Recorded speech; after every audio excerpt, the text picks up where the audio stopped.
Muy buenas tardes a todas y a todos y bienvenidos a la sede Ciudad de Alicante de la Universidad de Alicante y a esta nueva edición de SEO Oberta. SEO Oberta, una alianza entre el periódico El País y la Universidad de Alicante para, a través o mediante la sede universitaria, llevar a cabo un punto de reflexión de temas de actualidad. Y hoy, de alguna forma, tenemos un invitado de lujo, un invitado que nos va a llevar a cabo una conferencia importante, que es Jordi Sevilla. Previamente le daré la palabra a Pep Torrent, delegado del País en la Comunidad Valenciana y que es la otra parte de la SEU universitaria, SEU Oberta. Pep. Sí, bueno, primero magnífico rector, profesor Jordi Sevilla, profesora. Yo ruego, en primer lugar, más que nada, dar las gracias a la Universidad de Alicante por hacer posible un proyecto que desde hace tiempo, como bien saben ustedes, que queríamos poner en marcha. Pedir disculpas porque el día que se abrió la SEU Oberta, este espacio abierto de colaboración y debate entre el país y la Universidad de Alicante, no pude venir por razones laborales, profesionales, y expresar mi placer por estar aquí y por estar en esta nueva sesión de SEU Oberta para abordar un tema tan interesante, tan sugerente y tan inquietante como el que nos propone el profesor Sevilla. El título yo creo que es bastante explicativo, la doble crisis política y económica. No hay una cosa sin la otra, parece ser que queda claro en el título, y yo, por hacerlo muy breve, solamente diría una cosa. A veces nos preguntamos qué fue primero, si el huevo o la gallina, qué fue primero, si la crisis política o la crisis económica. Probablemente una respuesta simplista sería que primero fue la crisis económica que arrastró a la crisis política, pero tampoco estaría de más reflexionar si en realidad la crisis política que permitió una determinada política económica centrada en el ladrillo y en el sector inmobiliario y en la burbuja inmobiliaria acabó arrastrando y provocando una crisis política de gran magnitud que ahora mismo nos enfrentamos con tensiones territoriales muy importantes en Europa, con tensiones territoriales en España, con un incremento del paro y con una tensión social muy importante. Yo creo que de todo esto, pues el profesor Sevilla nos va a hablar largo y tendido durante la conferencia, y nada más agradecerles a todos ustedes su presencia, agradecer a la Universidad de Alicante la posibilidad de hacer posible este proyecto, y nada más y muchas gracias. Muchas gracias, Pep. Para presentar a nuestro conferenciante, nuestra directora de la sede universitaria de Ciudad de Alicante, Josefina Bueno, llevará a cabo la presentación. Josefina. Gracias. Querido rector, querido Pep Torrent, querido Jordi Sevilla, queridas amigas y queridos amigos, gracias por acompañarnos una tarde aquí en la sede Ciudad de Alicante en una nueva ocasión de este espacio SEU Oberta con un invitado de lujo como es Jordi Sevilla. Es difícil presentar a Jordi Sevilla, pero desde luego es un placer presentar a una persona que es licenciada en Ciencias Económicas por la Universidad de Valencia, es asimismo un valenciano, es funcionario por oposición, pertenece al Cuerpo Superior de Técnicos Comerciales y Economistas del Estado. En la actualidad es Senior Counselor de PricewaterhouseCoopers SL y profesor asociado en el Instituto de Empresa. Ha sido ministro de Administraciones Públicas desde abril de 2004 a julio de 2007. Aprobó, entre otros, el Estatuto Básico del Empleado Público, la Ley de Administración Electrónica, la Ley de Agencias y la Agencia de Evaluación de Políticas Públicas. Ha sido diputado al Congreso de los Diputados por Castellón, responsabilidad que ya ejerció durante las legislaturas séptima, octava y novena, y presidente de la Comisión Mixta para el Estudio del Cambio Climático hasta septiembre de 2009. Ha sido portavoz de Economía en el Congreso en la séptima legislatura. Ha sido secretario de Política Económica y Ocupación de la Comisión Ejecutiva Federal del PSOE entre los años 2000 y 2004, elegido por el 35 Congreso Federal. Ha sido asesor del Grupo Parlamentario Socialista en el Congreso entre los años 98-2000. Director del Gabinete del Ministro de Economía entre los años 93-96. Jefe del Gabinete del Ministro de Agricultura entre los años 91 y 93. Asesor en el Gabinete de la Presidencia del Gobierno entre los años 86-91. Está presente en Twitter bajo el perfil Sevilla Jordi. Su actividad política no acabó con su renuncia al escaño de diputado en 2009. Como él mismo dice, dejó el escaño pero no la política. Y así, fiel a su palabra, desde el compromiso de quien piensa que la política es un quehacer diario, más allá del lugar o el cargo que se ocupe, Jordi Sevilla sigue presente en la actualidad nacional con sus constantes aportaciones y su visión socialdemócrata.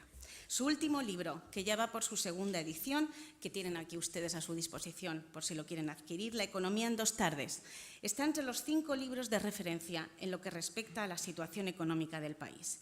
En él trata de responder a interrogantes como cuál es el papel de los gobiernos en la economía moderna o cómo funciona la economía del euro. Con un estilo pedagógico y ameno, esboza las claves económicas y políticas que han llevado a esta crisis e indica algunas vías para la posible recuperación. Respecto a la crisis y su incidencia en España, mantiene que nuestro país en realidad no tiene un problema de solvencia y es que las empresas y las familias españolas ya han hecho sus deberes y se han esforzado por innovar y formarse.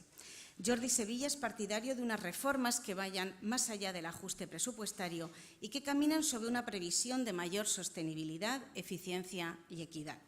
Prioriza un cambio de enfoque en las soluciones, cambiar la política de austeridad total por medidas para la reactivación selectiva de la economía o recuperar la idea de la responsabilidad social de las empresas y de los códigos de buen gobierno. En su conferencia de hoy hablará de cómo ambas crisis, la económica y la política, se retroalimentan en un bucle que mengua el bienestar colectivo y cuartea la convivencia democrática. Por eso, ante una nueva situación paramétrica, deben abordarse ambas crisis mediante, cito, un plan de reforma y regeneración democrática que no tema modificar la Constitución. Querido Jordi, muchísimas gracias por acceder a una invitación formulada mediante Twitter, lo que indica su absoluta comunicación vía las nuevas tecnologías, pero sí, desde luego, ese deseo de colaboración y de estar presente en la Universidad de Alicante, que le agradezco en nombre de la universidad y en nombre de todos los que nos encontramos aquí. Muchos valencianos, muchas valencianas, estamos honrados. Gracias por habernos hecho un hueco en tu apretada agenda y tienes la palabra. Si yo fuera sensato, ahora diría he dicho, terminaría aquí la conferencia y pasaría directamente al coloquio, porque aunque nada es verdad ni es mentira, todo depende del color con que se mira. Pero bueno, muchas gracias, Josefina. Creí que no ibas a atreverte a decirlo del Twitter, pero es verdad. Me ligó por Twitter para venir aquí y yo no la conocía personalmente, no nos conocíamos, lo cual demuestra que de verdad las redes sociales están cambiando no solo la manera en la que se hacen las cosas, sino también en la manera en la que nos relacionamos los seres humanos. Muchas gracias por darme la oportunidad de volver a Alicante, que en fin, muchos de los que estáis aquí lo sabéis, pues es una ciudad a la que he venido muchas veces con mucho agrado y desde hace mucho tiempo. De hecho, la primera visita que hice a la Universidad de Alicante, la universidad eran unos barracones perdidos, no se sabe muy bien por dónde y nadie daba un duro por aquello, tengo que decirlo. Pero bueno, ahí ya tenemos la realidad que tenemos y estamos donde estamos. Yo voy a haceros una intervención, me han insistido mucho que pusiera carne en el asador para el coloquio y voy a intentar hacerlo. Voy a hacer una intervención un poco impresionista. Yo no sé si os gusta el impresionismo, a mí me encanta. ¿Y en qué sentido impresionista? Impresionismo en el sentido en el que, bueno, vamos a ver el bosque, vamos a ver también algunos árboles, pero sobre todo voy a ver si soy capaz de, a través de algunos brochazos y de algunas pinceladas, despertaros en vosotros imágenes y recuerdos, y que cuando yo diga algunas cosas de las que voy a decir, no necesite decir más, porque eso ya sabéis de lo que estoy hablando, ya os coloca en onda con la tesis que estoy queriendo defender, y por tanto no voy a hacer una intervención en la que voy a tratar lo que he prometido que voy a tratar, la doble crisis, que es un título que intento que ya empiece por suscitaros la idea de la doble hélice, del ADN. porque ya desde el principio quiero lanzar una de las tesis que voy a defender, que es que estamos ante una doble crisis que se retroalimenta y que por tanto tenemos que abordar de manera conjunta. Decía Ortega en una frase que se ha repetido mucho, que no sabemos lo que nos pasa y eso es lo que nos pasa. Y yo comparto con un articulista del País de no hace mucho tiempo, el director de Metroscopia, que esta vez sí que sabemos lo que nos pasa. Yo creo que sabemos bastante bien lo que nos pasa. Otra cosa es que no estemos tan de acuerdo con cómo resolver lo que nos pasa, no estemos tan de acuerdo con qué habría que hacer para evitar las cosas que nos pasan y que no queremos que nos sigan pasando, e incluso cuando estamos de acuerdo no siempre tengamos fuerza, capacidad para llevarlo adelante. Por tanto, estaríamos hablando de un momento histórico en el cual no es ideas lo que nos falta, no son propuestas lo que nos falta, al menos esa es mi tesis, sino que lo que nos falta es capacidad de aunar voluntades para ser capaces de llevarlo adelante. Por tanto, estamos en un momento en el que lo difícil es combatir las resistencias para llevar adelante lo que todos sabemos que hay que llevar adelante, lo que a todo el mundo le parece de sentido común. Y cuando al 85% de los españoles, según las encuestas, les parece de sentido común que de esta salimos por un pacto de Estado, y luego hablaré de ello con detenimiento, pues lo que nos falta es cómo somos capaces, ese 85%, de conseguir que quien tiene que hacerlo, lo haga. O cuando una inmensísima mayoría manifestamos en las encuestas que no estamos conforme con cómo los partidos políticos, y voy a hablar en plural, abordan el problema de la corrupción, es que es de sentido común que no lo están haciendo bien. Y lo que nos falta es la capacidad de hacerles llegar el que tienen que hacerlo de otra manera.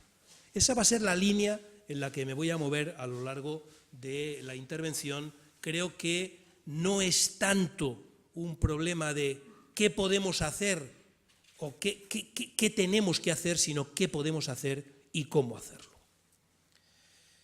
¿Qué pasa? Bueno, pasa que nuestra maquinaria económica se ha gripado, absolutamente.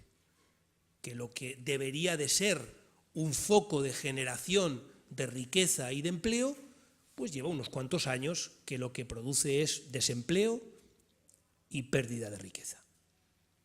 A la tonta, en España en estos últimos años de crisis la renta en términos reales pues ha caído más de un 10%. A la tonta, 4 millones de personas menos trabajan que antes de la crisis. Un 21% de familias están en riesgo de caer bajo el umbral de pobreza. Y esos son datos reales, eso no son opiniones, eso son datos reales, que forman parte de que algo no está funcionando bien en nuestro mecanismo económico, en nuestro aparato económico, y algunas cosas de las que estamos haciendo no parece que nos estén permitiendo corregirlo, o no parece que nos estén transmitiendo la impresión de que vamos a ser capaces de corregirlo en un plazo relativamente breve de tiempo. Y por tanto, tendremos que replantearnos qué está pasando, qué podemos hacer para que esa maquinaria económica que se ha gripado deje de estar gripada. ¿Pero qué pasa también? Pues pasa también que nuestra maquinaria política también se ha gripado. Cuando los dos grandes partidos de este país no son capaces de ponerse de acuerdo en una modificación de la ley hipotecaria para evitar los desahucios, que es algo que los dos dicen querer combatir, algo está fallando en la maquinaria política. Cuando no estamos siendo capaces de abordar planteamientos como los que vienen en este momento de Cataluña, con una demanda de revisión del modelo autonómico que es con el que hemos estado funcionando estos últimos años, y nos están diciendo eso ya no vale, necesitamos otro, y no estamos siendo capaces de sentarnos, de hablar, de discutir, de negociar, de poner encima de la mesa nuestro punto de vista y hablar, es que está gripada la maquinaria política. Y cuando no somos capaces de hacer frente de manera colectiva, de manera transversal, a la mayor crisis económica y a la más duradera que hemos tenido en muchos años es que la maquinaria política está gripada. Y cuando no se está siendo capaz, como ya he dicho antes, de hacer frente a problemas que en teoría no son de izquierdas o de derechas, como el de la corrupción, es que la maquinaria política está gripada. Tenemos, por tanto, una maquinaria económica gripada y una maquinaria política gripada. ¿Y esto qué está generando? Está generando, pues, lo que todos vemos, un nivel de cabreo ciudadano enorme. Tenemos un momento, estamos pasando por un momento con una turbulencia ciudadana como hacía años que no se veía, con una desafección de los ciudadanos respecto a la clase política, que vuelve a ser llamada clase política. En Italia le llaman casta, aquí le llamamos clase política, como no habíamos visto desde hace mucho tiempo. Y estamos viviendo un momento en el cual el estado anímico colectivo oscila entre el cabreo y el pesimismo. Daré algunos datos. El 85% de los españoles consideran que la situación política es mala o muy mala. Y el 92% consideran que la situación económica es mala o muy mala. El 73% desaprueban la gestión del presidente del gobierno. Y el 87% desaprueban la gestión del líder de la oposición. El 83% dicen que el presidente del gobierno no les genera confianza. El 94% dicen que el líder de la oposición no les genera confianza. Estos datos quieren decir, entre otras cuestiones, que gente que les vota no se fía de ellos. Ese es el estado anímico de hoy. Esto es una foto. Puede ser una foto, es verdad que es una foto que se está repitiendo durante mucho tiempo, pero que ayuda a configurar un panorama límite. Un panorama en el cual hay que empezar a plantearse en serio que algo diferente tendremos que hacer, porque si seguimos haciendo lo de siempre, seguiremos estando donde estamos ahora, con una maquinaria económica gripada, con una maquinaria política gripada y con unos ciudadanos que oscilan entre el cabreo y el pesimismo. Bien, hasta aquí la descripción. La interpretación, ¿y esto por qué? ¿Qué interpretación podemos darle a esto? ¿Cómo podemos entenderlo para ser capaces de dar una solución? Con demasiada frecuencia, todos nos hemos encontrado en esa situación en la que ante cualquier problema, yo siempre digo lo mismo cuando estoy en un debate, en una tertulia con amigos o en un acto como este, ¿queremos desfogarnos o resolverlo? Porque con demasiada frecuencia tendemos a desfogarnos, a buscar culpables, a criticarlo, Bien, de acuerdo, eso es legítimo, eso es humano, pero con eso no se resuelve el problema. Buscando culpables no se resuelven, no se encuentran soluciones. Desfogándonos no encontramos la respuesta. Y yo quiero proponer respuestas. Y creo que es una hora en la que tenemos que dejar al margen el desfogue, dejar al margen la culpabilización y empezar a buscar soluciones practicables y factibles. Y voy a hacerlo a partir de algunas hipótesis. La primera hipótesis es que ambas crisis, la política y la económica, están interrelacionadas. La crisis económica hace estallar las costuras de una situación política ya deteriorada y a partir de ahí la situación política deteriorada dificulta la posibilidad de dar una solución a la crisis económica. La película sería algo parecido a esto. Tenemos una situación de cambio en la economía mundial, esto que damos en llamar globalización. ¿Cuántas veces no lo habréis oído o no lo habremos dicho? Pero qué pocas veces sacamos todas las consecuencias, todas las conclusiones de un hecho como ese. Pasar de que nuestras empresas fabrican aquí y exportan a que fabrican fuera, rompe por completo el modelo de convivencia que teníamos establecido.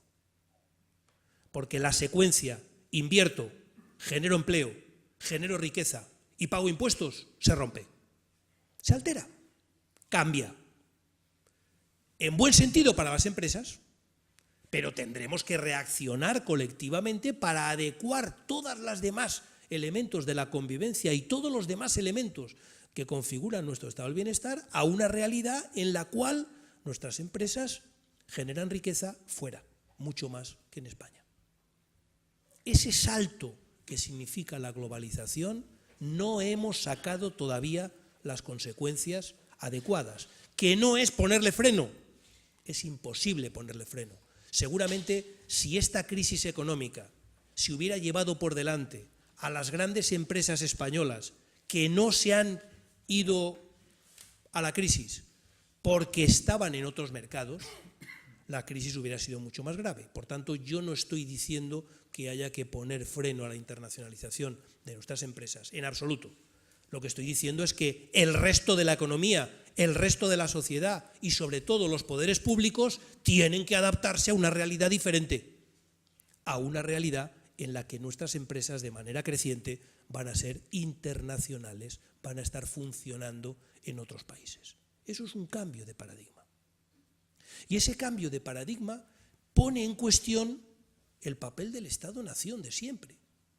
Lo criticamos a los mercados, seguramente con razón la mayoría de las veces, pero la globalización lo que nos está es dibujando un mapa mundial en el cual las reglas del poder económico no están controladas por ningún poder político.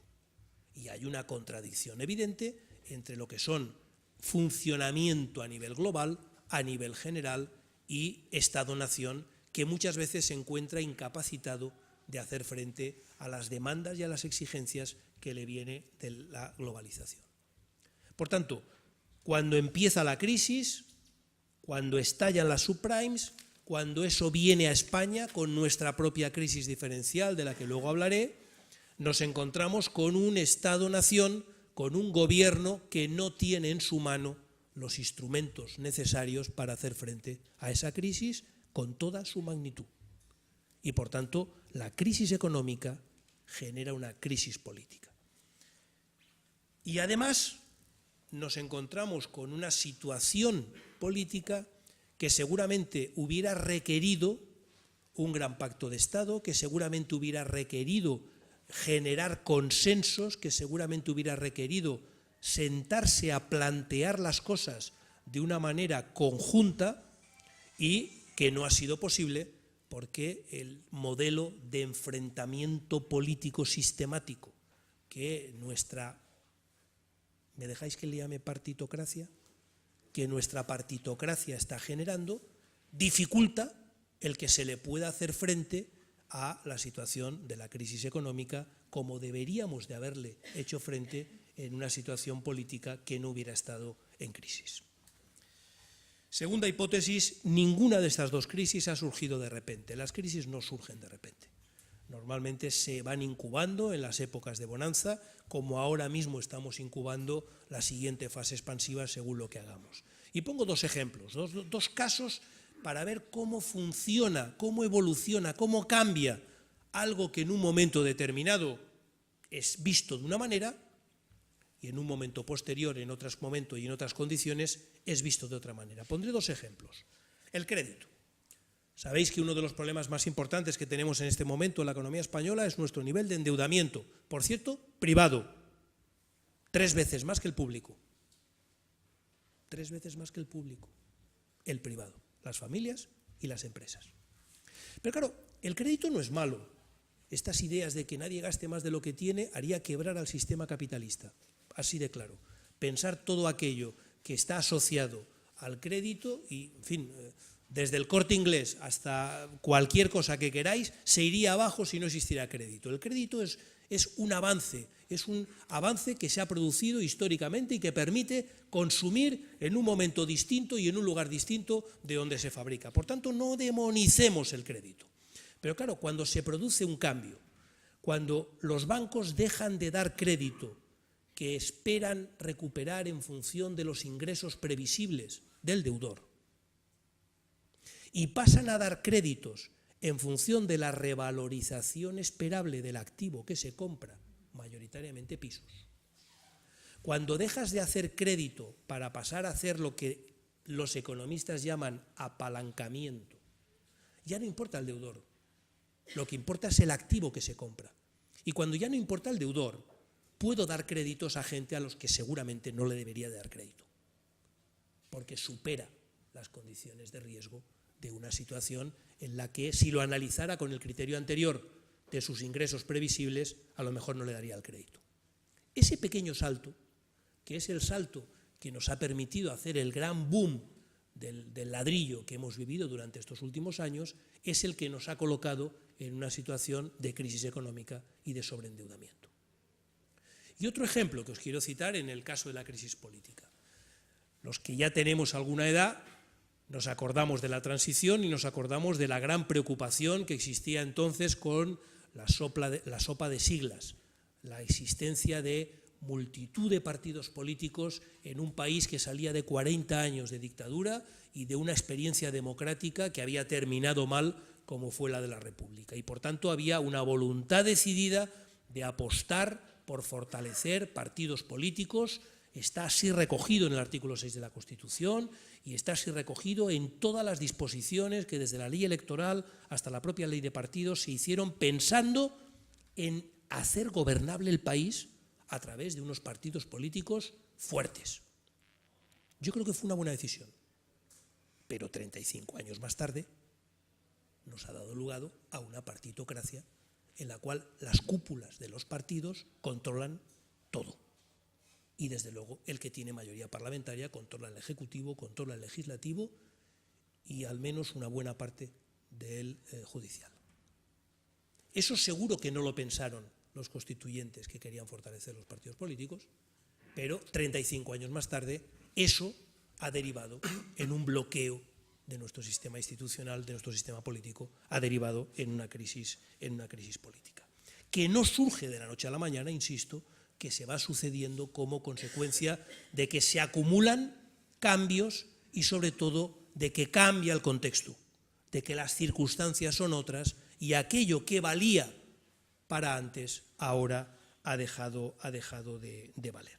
Tercera hipótesis, y también lo he mencionado ya, ambas crisis, la económica y la política, son crisis sistémicas, son crisis de sistema económico, son crisis de sistema político. ¿Esto qué quiere decir? Quiere decir que nos afectan a todos los que vivimos en el sistema, claro. Y quiere decir que de estas crisis no saldremos esperando a que escampe, ni saldremos cuando escampe a donde estábamos antes de la crisis. Saldremos, como dice Fontana, el profesor Fontana, en uno de sus últimos ensayos, el futuro es un país desconocido, extraño. No sabemos muy bien a dónde vamos a salir, porque eso es una crisis sistémica, están cambiando muchas cosas y no tenemos el mapa, no tenemos hecho la hoja de ruta de a dónde vamos a salir. Y por tanto tenemos que abordarlo con esa flexibilidad, ese rigor y esa capacidad de apertura y de reconocer que en momentos en los que la crisis sistémica nos conduce a sitios que no sabemos cuáles son, afianzarnos en los valores, afianzarnos en aquello que es permanente y ser muy flexible en los instrumentos, ser muy flexible en la forma concreta que adoptan esos valores.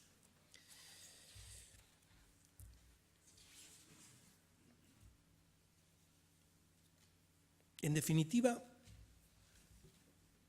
aquello que los ciudadanos demandan hoy, que demandamos hoy a nuestras autoridades democráticas, en buena parte no lo pueden dar, pero no lo dicen.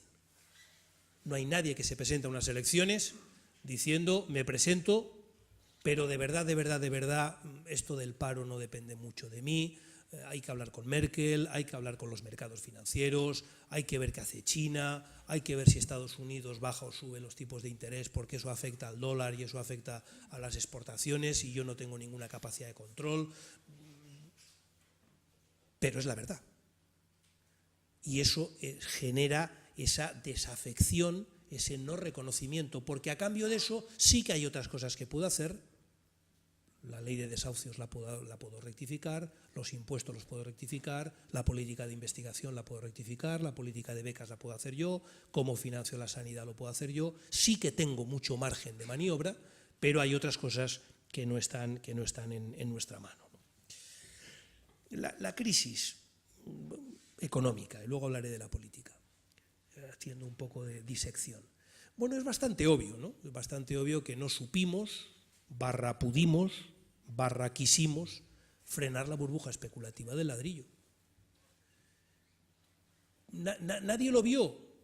Pues sí, seguro que alguna gente lo vio, algunos incluso pues, lo publicaron, pero no hubo, y vuelvo al principio de mi intervención, no hubo nadie que tuviera capacidad de levantarse y decir quietos, paraos, porque nos estamos metiendo en camisa de 11 varas, porque estamos metiéndonos en un sistema que hoy nos hace ricos a todos, pero que dentro de no se sabe cuándo, puede que estalle o puede que no, y puede que nos perjudique o puede que no. Porque esa era la situación a priori. Claro, ahora, en fin, a toro pasado todos sabemos que era toro, pero antes de que pase no sabemos si es toro, vaquilla, cabra o perro. Por tanto, conviene separar un poco la diferenciación del momento en el que hacemos un análisis y otro. Es verdad que la burbuja, no hay un culpable, de verdad. Esto fue Fuenteovejuna. ¿Os acordáis? Yo me acuerdo de un artículo que publicó Soledad Gallego, me parece que fue en El País, que decía «Viva el país», que lo mencionaba como... Lo publicamos nosotros aquí. Pues lo publicasteis, es decir, no nos engañemos, aquí todo el mundo se benefició porque se le contrató, porque se le recalificó. Yo siempre digo lo mismo, en España nadie puede construir un piso sin al menos 4 cosas, sin al menos 4 o 3 cosas. Una licencia municipal, un crédito del banco y un comprador. Por tanto, en fin, de alguna forma de esa fiebre participamos todos. Una fiebre que, por cierto, también nos redujo la tasa de paro, nos hizo que sobrepasáramos a Italia en renta per cápita, hizo que tuviéramos el primer superávit presupuestario de la democracia, que tuviéramos la deuda pública más baja de toda nuestra historia, es decir, que tuvo también su cara buena.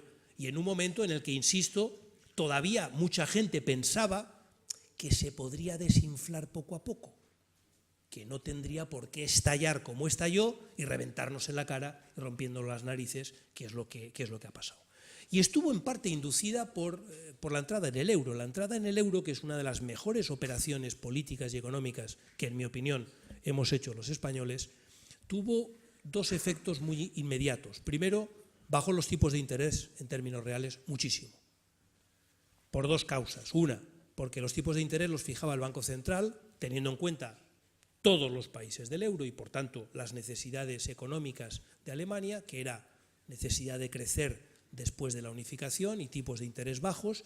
Y además, en el caso de España, como manteníamos una inflación un poquitín más por encima de la media de la Unión Europea, todavía en términos reales nuestros tipos de interés eran más baratos, más bajos. Y en esas condiciones, bueno, pues lo racional pues era endeudarse. A esos tipos de interés, lo racional era endeudarse. Y en segundo lugar, porque nos cubrió el manto de confianza y de solvencia de la zona euro, y eso pues permitió que durante muchos años nadie supiéramos qué era la prima de riesgo, porque realmente la prima de riesgo, que siempre ha existido, pero en fin, era una cosa muy pequeña, muy marginal, no condicionaba realmente, y el Tesoro español y los bancos españoles y las familias españolas se endeudaban en los mercados internacionales casi como si fueran alemanes o como si fueran franceses. Y por tanto se sentaron ahí las bases de un modelo tendente a crecer endeudándose. Quiero recordar, lo he dicho antes, la deuda en España equivale a 3 veces el Producto Interior Bruto.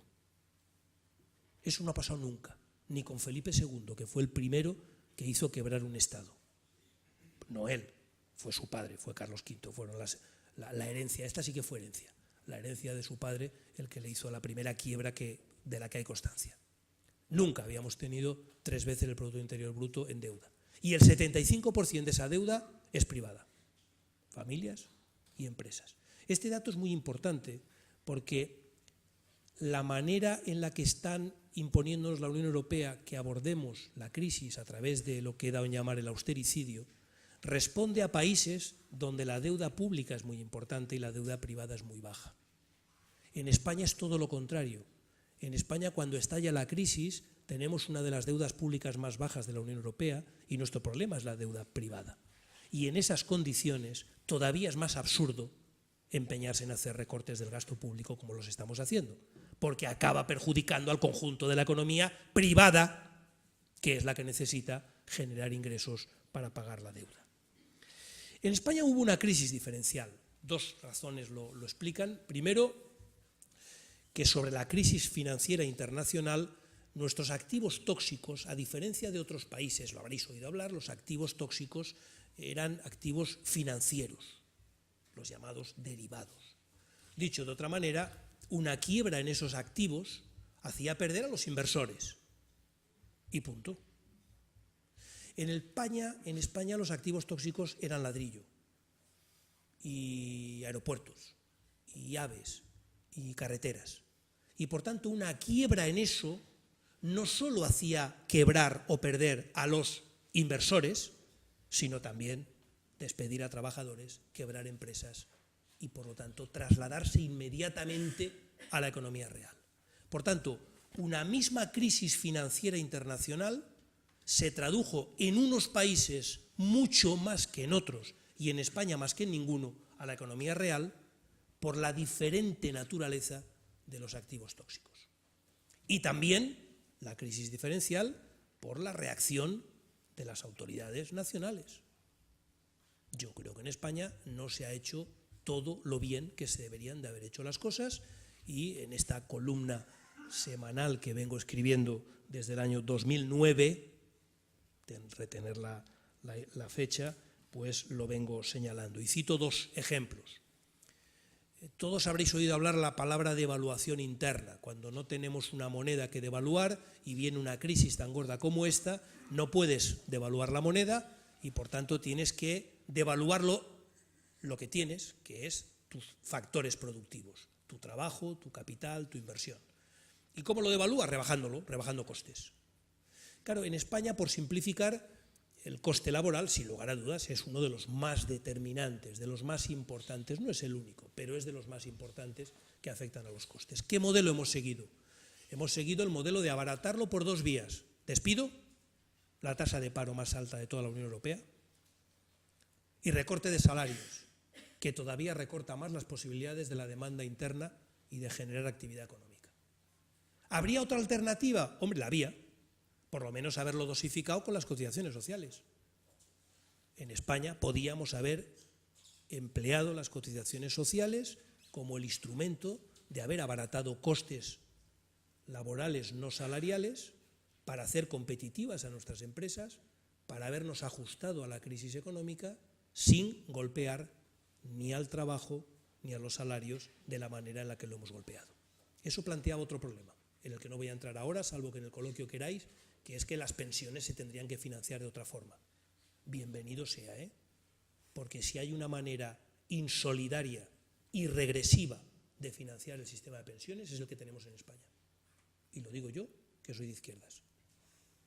Insolidaria y regresiva. Pero se podía haber hecho. La Unión Europea lo estuvo pidiendo y no se hizo. Como se podía haber creado el Banco Malo en el año 2009, que algunos lo estábamos pidiendo ya cuando se votó el FROB. Si hubiéramos hecho el Banco Malo, el banco que coge todos los activos tóxicos y los saca del circuito para permitir reactivar el flujo de crédito, si lo hubiéramos hecho en el 2009, a lo mejor ahora ya estaríamos creciendo, ya estaríamos recuperando la actividad económica, porque la banca hubiera asimilado con mayor rapidez el golpe de la crisis y podría estar ahora en mejores condiciones de dar crédito.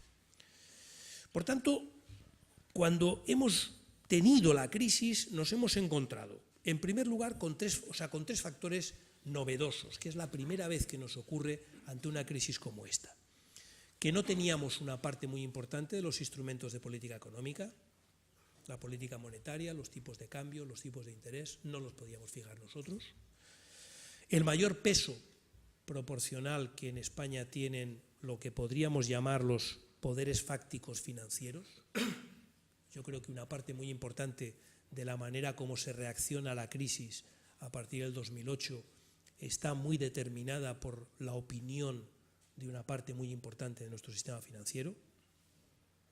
Y como se dice en Twitter, y ahí lo dejo.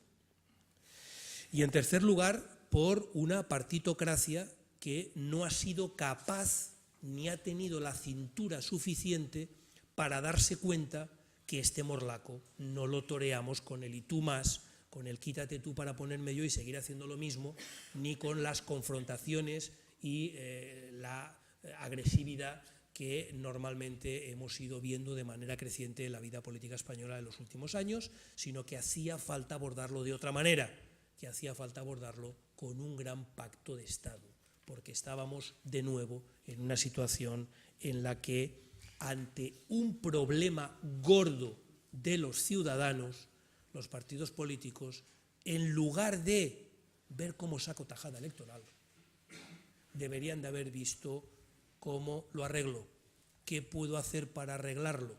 Y si lo que puedo hacer para arreglarlo es ponerme de acuerdo con mi adversario, me pongo de acuerdo con mi adversario para ser capaz de arreglarlo.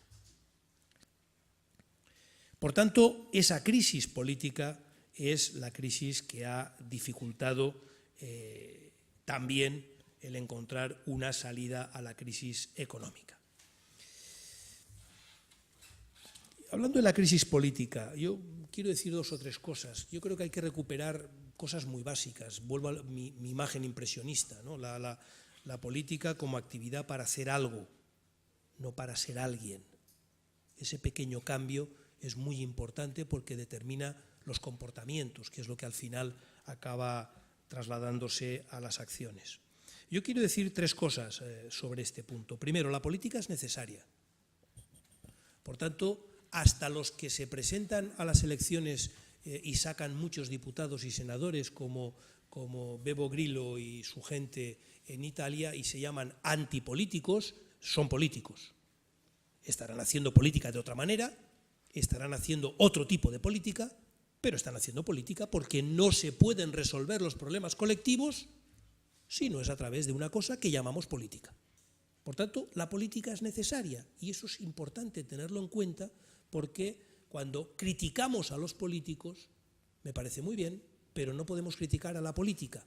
Critiquemos la manera en la que se hace política y reclamemos otra forma de hacer política, porque sin política, que es la manera de gestionar intereses y puntos de vista diferentes, que son los que existen en una sociedad democrática, no saldremos de esta.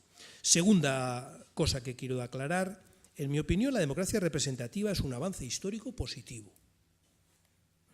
Yo no estoy a favor de la democracia directa. La experiencia demuestra que la democracia representativa tiene muchos defectos y muchos problemas, y la nuestra la que más, pero la democracia directa acaba casi siempre en dictaduras y en populismos. Por tanto, una cosa es que queramos reforzar la representatividad de la democracia representativa, cambiando la ley electoral.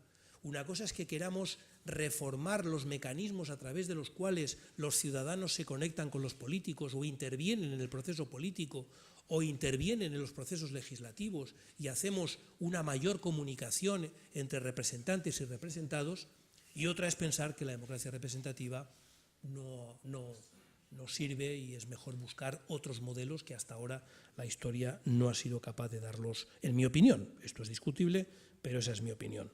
Y en tercer lugar, los partidos políticos son elementos imprescindibles para una agregación democrática de preferencias colectivas. Les podemos llamar de otra manera.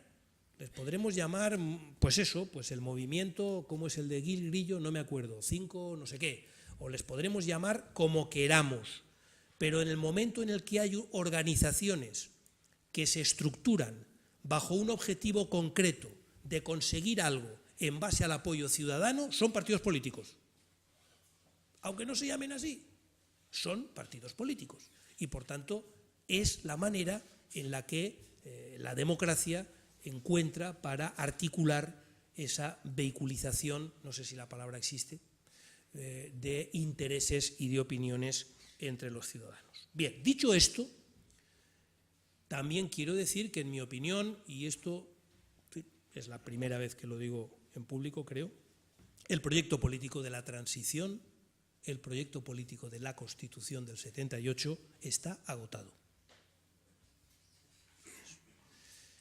Esto quiere decir que, en mi opinión, no es posible abordar en España en este momento ningún proceso serio de reforma política democrática y de regeneración democrática sin estar dispuestos a tocar la Constitución en aquello que haga falta. Esto no quiere decir coger la Constitución, tirarla a la basura y empezarla de cero, en absoluto, pero aquellos planteamientos que se están haciendo en este momento, y lo digo así porque he estado en ello, desde el Gobierno, de que queremos lanzar planes de regeneración democrática pero la Constitución no se toca, yo creo que es una contradicción in terminis en este momento, y que si uno quiere de verdad llevar adelante un proceso de regeneración democrática en nuestro país, y vive Dios que falta hace, tiene que estar dispuesto a tocar la Constitución. No solo la Constitución, hay muchas cosas que hay que tocar, la ley de partidos, la ley electoral, que se podrían tocar sin necesidad de tocar la Constitución, pero creo que uno debe de estar dispuesto a tocar la Constitución. ¿Por qué creo que el proyecto está agotado?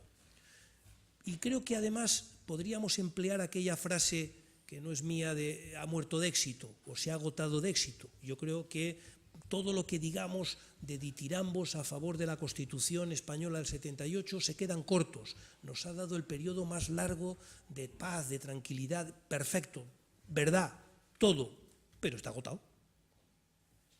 Por tres razones, cuatro en mi opinión. Primera, porque hoy ya no genera el consenso intergeneracional que generaba.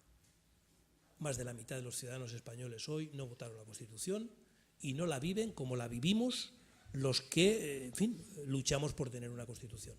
Y esta es una realidad. Pero tampoco genera el consenso territorial que generó la anterior. Ahí está Cataluña para decirnos el modelo constitucional de gestión de las diferencias territoriales, hay que revisarlo. Hay que revisarlo. ¿En qué sentido? Bueno, no lo sé, vamos a verlo. Hay varias propuestas encima de la mesa. La federal posiblemente es la más razonable en mi opinión, pero hay que revisarlo y hay que estar dispuesto a revisarlo, y no solo por Cataluña, también por el País Vasco y también por una cierta sensación de que ese periodo está agotado. Ya no genera consenso entre clases sociales.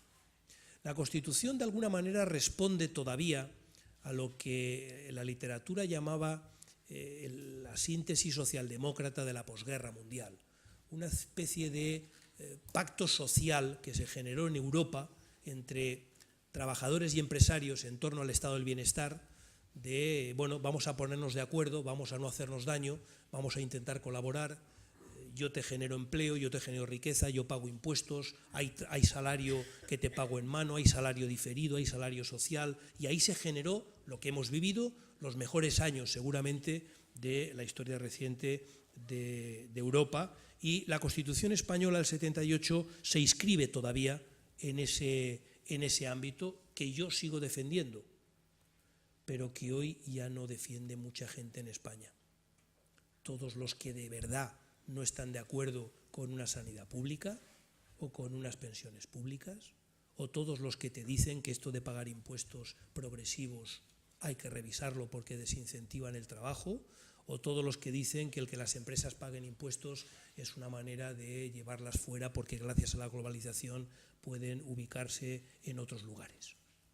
Por tanto, lo que eran reglas básicas del modelo de convivencia económico y social de la Constitución, en mi opinión, hoy se están poniendo en cuestión y conviene que lo revisemos.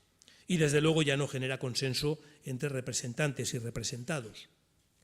Lo estamos viendo, lo que he mencionado antes, la desafección, la crisis. El profesor Rubio Llorente también, en un artículo en El País, ha hablado de la democracia demediada. Sin lugar a dudas, él no lo cita, pero es evidente que se refiere al Vizconde de Mediado, que es una novela muy famosa, creo que es de Italo Calvino, y en el fondo lo que habla es que vivimos con una soberanía compartida. La Constitución dice que la soberanía reside en el pueblo, pero no es verdad del todo. La soberanía reside en el pueblo y en el pueblo alemán, y en el pueblo chino y en los mercados financieros y en otros muchos lugares. Y por tanto vivimos lo que el profesor Rubio Llorente llama una democracia de mediada. Y todo eso tendremos que ponerlo encima de la mesa y tendremos que hablar de ello desde la idea del Pacto de Estado. Voy terminando ya. ¿Por qué? ¿Por qué la idea del Pacto de Estado? Yo escribí un articulillo también en El País con Piqué, con el exministro Piqué, que era Juntos Podemos, que es donde reivindicábamos la idea de hacer un Pacto de Estado. Y el Pacto de Estado yo lo defiendo por dos razones fundamentales. La primera, por eficiencia. Creo que si queremos que la clase política vuelva a hacer cosas que sean eficaces en el sentido de resolver problemas en lugar de pastelearlos, pues si hacemos una lista, hacemos la prueba, venga, cada uno sin necesidad de que lo digamos, pensemos 30 segundos en cuáles son nuestra lista de los 10 grandes problemas que tiene España. Más o menos. Estoy seguro que casi todos coinciden, pero ¿cuántos de esos problemas los puede resolver un partido o un solo gobierno? Es que a poco serios que queramos ser, necesitamos del otro, necesitamos de hablar, necesitamos de estabilidad, o bien porque necesitamos otras instituciones, porque son, como en el caso de la educación o de la sanidad, competencias compartidas, o bien porque si queremos adoptar medidas que tengan una duración para que sean eficaces superior a 4 años, necesitamos la colaboración de quien puede gobernar si nosotros, los que estemos en este momento o los que estén en este momento, pierden las elecciones. Y estoy hablando, por ejemplo, del fracaso escolar, no tanto de en qué idioma mis hijos fracasan escolarmente, sino del fracaso escolar, ¿no? Ninguno de esos problemas tiene una solución fácil desde un partido o desde un gobierno. Por tanto, defiendo la idea del Pacto de Estado como eficaz, pero la defiendo también por una cierta concepción de la democracia. Hemos asistido o hemos oído, o yo por lo menos he oído con mucha frecuencia, visiones de la democracia de, oye, aquí el que gana se lo lleva todo, ¿no? Esto es la democracia. Yo gano, me lo llevo todo.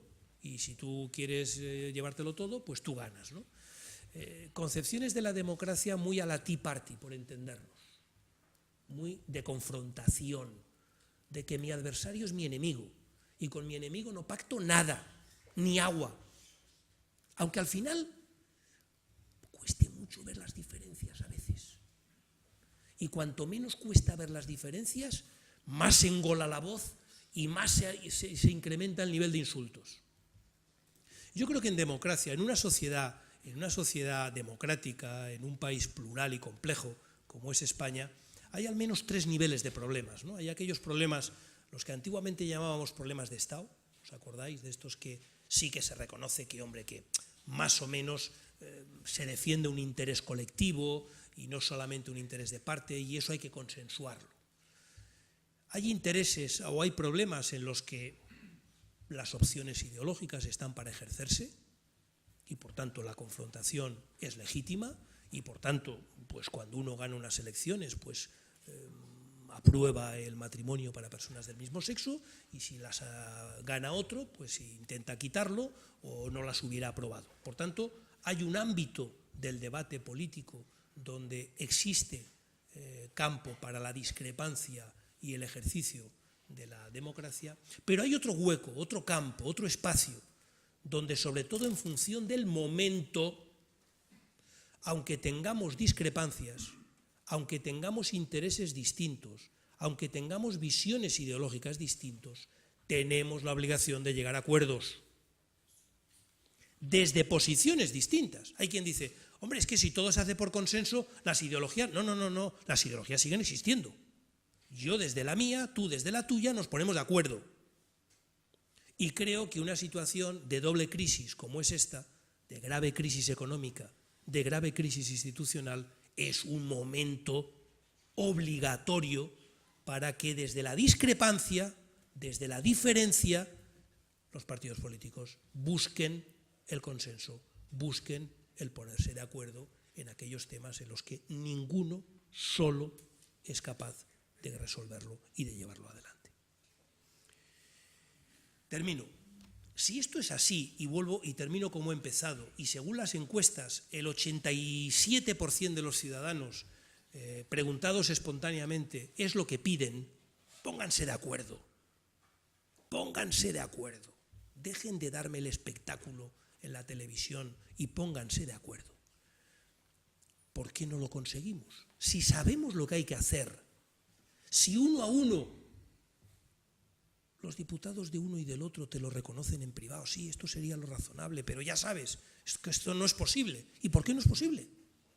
¿De verdad los mundos ideológicos en los que se mueven unos partidos y otros son tan absolutamente imposibles de llegar a un acuerdo? ¿Lo son más ahora que lo eran en la transición?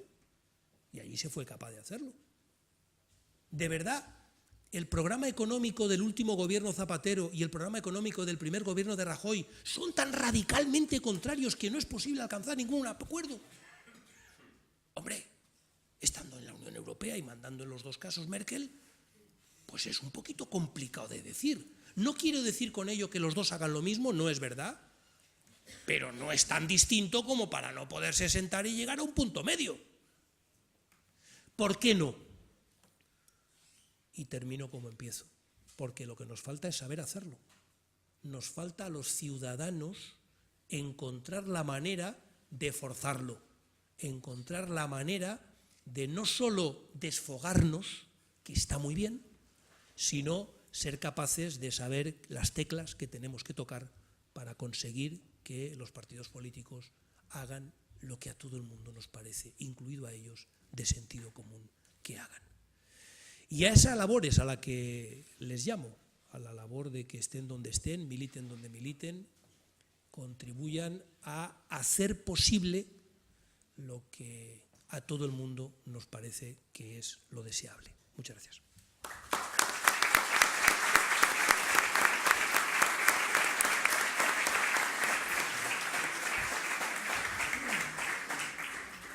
Muchas gracias por la intervención. Y bueno, vamos a establecer un turno de preguntas o cuestiones. Y por allí veo alguna. Tony, bueno, primero. Si es tan amable, te identificas y así luego podemos. Vale, me llamo José Joaquín y soy agente de la propiedad inmobiliaria. Vale, pues les felicito a ustedes por hacer este tipo de jornadas porque es un poco, reivindicamos ya a los ciudadanos que realmente la sociedad se abra y sobre todo la universidad, ¿no? Yo en principio leo mucho y entre ellos, y he escrito también, y entre ellos pues sigo mucho a don Jordi Sevilla y un poco, yéndome un poquito más a lo concreto, comparto del señor Sevilla la parte de que efectivamente hay muchas cosas por hacer y en este momento la sociedad ha de actuar. Discrepo de la parte donde dice que la democracia representativa ha de continuar, de que los partidos políticos han de continuar. Discrepo completamente porque estoy más en una línea totalmente de regeneración, de renovación completa, es decir, Vicente Verdú, por decir algunos escritores, Molina, San Pedro, es decir, hay ya una intelectualidad y una parte ya donde realmente rechazan absolutamente el sistema político actual, está desfasado, está muerto, es la comprobación, se reivindican las listas abiertas, la limitación de mandatos, que la sociedad pueda participar, pueda, como en esta ocasión. El problema es que es tarde. El problema es que es tarde, la sociedad está en quiebra completo, como usted mismo lo dice, y la prueba es que situaciones donde la ILC, la Iniciativa de Legislación Popular, donde ya no es que sean los dos partidos como usted nombra, el PSOE y el PP, porque prácticamente están tan destrozados, o sea, sus ideas son las mismas, la corrupción les come por todos los sitios, la financiación depende de una financiación ilegal, como usted sabe, tanto uno como otro, el PSOE mismo, del que usted es partícipe, es de poca vergüenza, perdón, en este sentido, de que días últimos haya hecho un indulto al banquero, a uno de los banqueros más importantes que más gana, como usted sabe, el de Banesto, el señor Sanz. Eso no se puede permitir en democracia, que en los últimos días. A partir de ahí, como dice, la desafección de todos los que estamos aquí, los que estamos en general, es completa sobre el sistema político. Por lo tanto, es decir, cómo el PSOE hace unos 4 días rechaza prácticamente una cuestión que es de sentido común y de lógica. Buscaré soluciones a las familias, a los desahuciados, a los desgraciados. ¿Cómo esperan que 2 horas antes, porque se suicidan unas personas, a continuación se aprueba? Es decir, podemos hablar y no terminar donde se necesita que esta sociedad esté aquí, esté abierta, pero esté en muchos años. Yo quiero discrepar también con usted donde la sociedad, el avance democrático, lo que ha ocurrido es una involución. O sea, ha ocurrido una involución porque tenemos una constitución muy buena, donde la etapa de la transición fue excelente. Lo que ocurre es que no ha avanzado y se ha involucionado. No se han desarrollado, como dice uno de los artículos del 6, creo que es el 7, donde los partidos políticos van a ser democráticos internamente. Eso no se ha cumplido y a partir de que los partidos políticos no son democráticos, sabe usted que es una partitocracia, una endogamia completa, por lo tanto estamos desasistidos, ¿no? La sociedad está totalmente cabreada, enfadada, y usted es uno de los buenos economistas que al menos, yo le sigo y usted al menos está abierto, pero a mi parecer, como uno de los artículos últimos que usted puso en El País, no es de recibo que usted diga que se necesita hacer lobby. Usted firma con Solchaga y con Ontiveros, donde son personas que aquí Ontiveros ha estado llevando a la destroza completa, la CAM, junto con el apoyo de la Universidad de Alicante, y este tipo de cosas, y menos mal que ahora podemos hablarlas, sinceramente, porque se necesita que la sociedad los diga. O Solchaga decía... Formula la pregunta, por favor. No, no es una pregunta, estamos en reflexión, porque al final la universidad está haciendo el debate abierto, si es lo que vale, y si no lo dejo. Sí, no, como hay más gente que quiere intervenir, para que haya más intervención del público, si no le importa, así más intervención. Y la universidad, menos mal que sale a la calle, porque tenía que haber liderado la crítica de esta crisis. Muchas gracias. Tenía la palabra también, pues, Toni Mira, que lo veo por ahí, sí. Y luego Javier. Hola, buenas tardes, buenas noches. Bueno, soy Toni, como ha dicho Manuel. Yo quería, pues, aprovechar, ya que has dicho, has dejado en bandeja lo de abrir el melón de las pensiones, pues, tu opinión sobre cómo financiarlas, porque supongo que seremos la generación que no vamos a cobrar ni un duro de las pensiones por la pirámide demográfica que tenemos. Por otra parte, hablar un poco de la partitocracia. Es cierto que estamos en una situación en la que parece que los grandes partidos pues, no escuchan a la gente. Yo formo parte de uno, lo digo ya, el Partido Socialista. Pero también soy partidario de llegar a pactos que favorezcan al ciudadano. El otro día, con una charla que preparó aquí nuestro compañero Salvador Salor, que vino Ángel Gabilondo, también hablaba de eso, que el problema está en que la sociedad piensa que llegar a un acuerdo es renunciar a nuestros principios. Y yo creo que no. Hay que llegar a un acuerdo preservando nuestros principios y pudiendo consensuar con los de otros. Pero la sociedad no lo ve así y yo creo que hay cosas ahora mismo que si fueran pactadas por los grandes partidos contribuirían a ver más la sociedad en una partitocracia que debemos de evitar que sea así. Por otra parte, yo creo que la ley electoral es cierto que hay que cambiarla, pero también es cierto que con la misma ley electoral Izquierda Unida, por ejemplo, sacó bastante más diputados de los que tiene ahora. Entonces también deberían de preguntarse qué ha hecho Izquierda Unida para tener menos.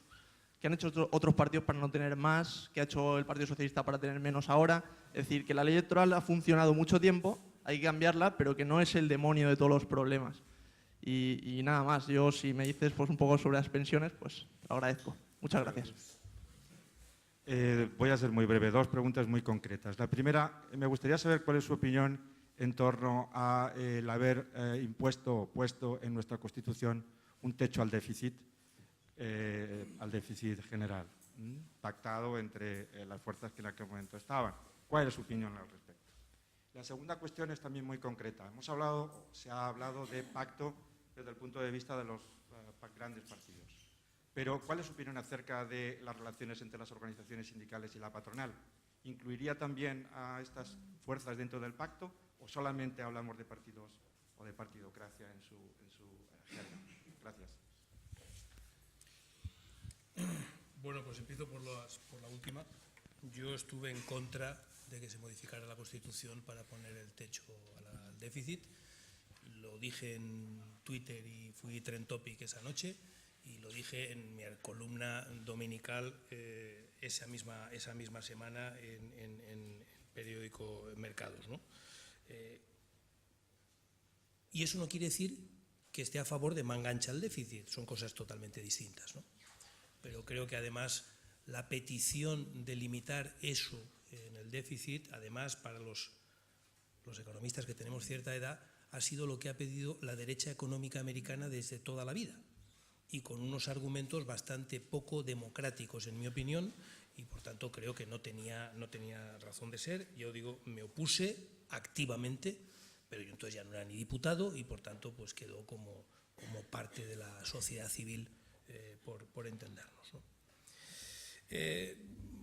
Yo veo complicado en este momento un gran pacto de Estado sin organizaciones sindicales y sin patronal. Los pactos de la Moncloa lo fueron. Y a la vez que digo lo que he dicho, lo digo todo.